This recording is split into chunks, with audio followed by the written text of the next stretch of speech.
Добро утро! Хайде да направим един кето сладолед.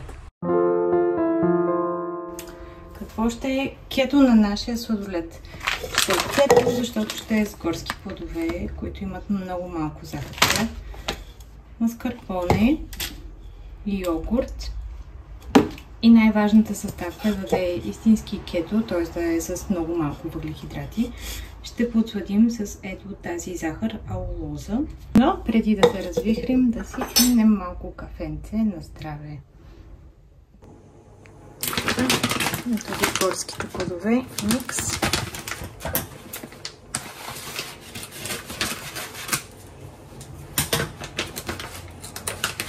И слагаме тях.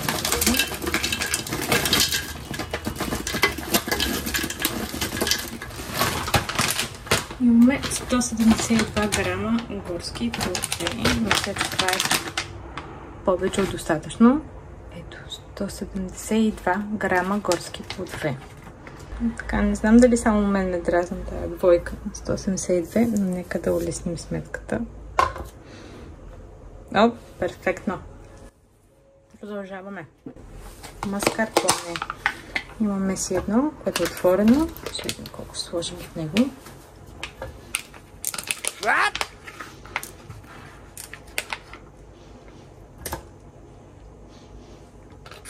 Избираме си всичкото, което ни е останало.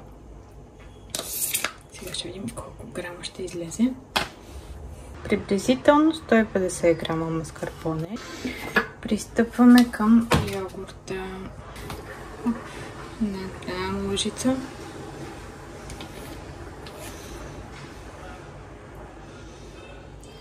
Грама да стане, дайте.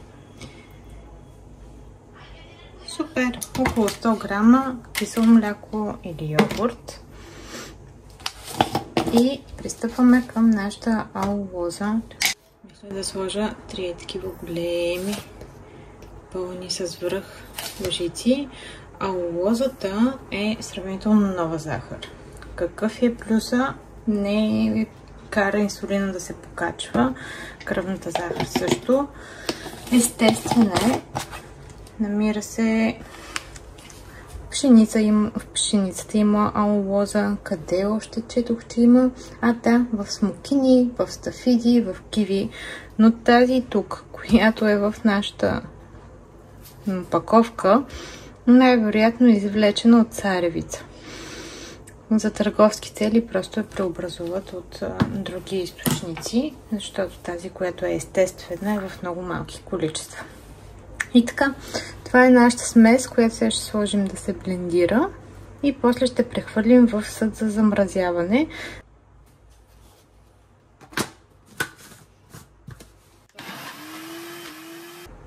Понеже сместа ни е твърде гъста, ще сложим съвсем малко мляко, за да помогнем да се смеси. Така на око. Това няма да го мерим. Съвсем мъничко течност. Затваряме отново и пробваме пак да миксираме.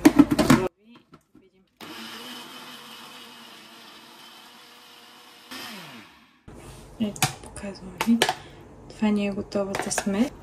Следващата ни стъпка е цялото това разкошно нещо да го прехвърлим в този съд, който е съда на Ninja Creamy, където трябва да се замрази, като е замръзнала. Ето така, с капачето заминава в фризера.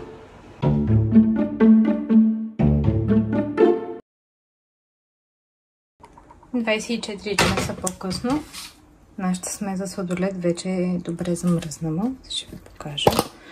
Ето така изглежда.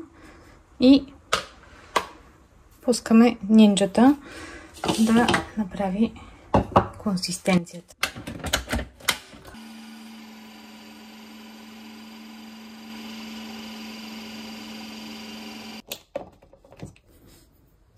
Така, това е крайният резултат. И сега, това е определено не е светлината за красиви снимки, но това е подготовка на десерт за след вечеря. Така че реших все пак да ви го покажа. Това е готовата смес. Взимаме една лъжица за сладолед и виждаме че всъщност вече се е получило много добре. Една чашка ще ползвам, за да ви покажа. Така. Правим тест. Да.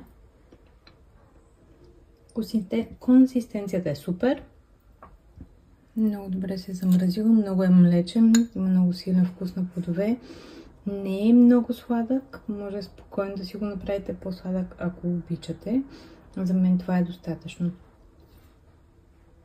Така, калкулацията за цялата кутия сладолед, която направихме, е, че има 20,85 грама въглехидрати. Като за съпоставка. Говоря, да, за цялата кутия, цялата доза, което е, може би, порция поне за 4 хапвания. Ако искате и на 2, както прецените, но вътре има 20,85 грама въглехидрати. За сравнение, тук е някаква опаковка с мини сладоледчета от търговската мрежа. Едно мини сладоледче има между 20 и 30 грама нетни въглехидрати. Така че определено по-добра опция. Сигурно знаете какво има вътре, с какво е подсладено, че има истински плодове, истински млечен продукт. И бонуса е с кетото, е само за на когото му е важно.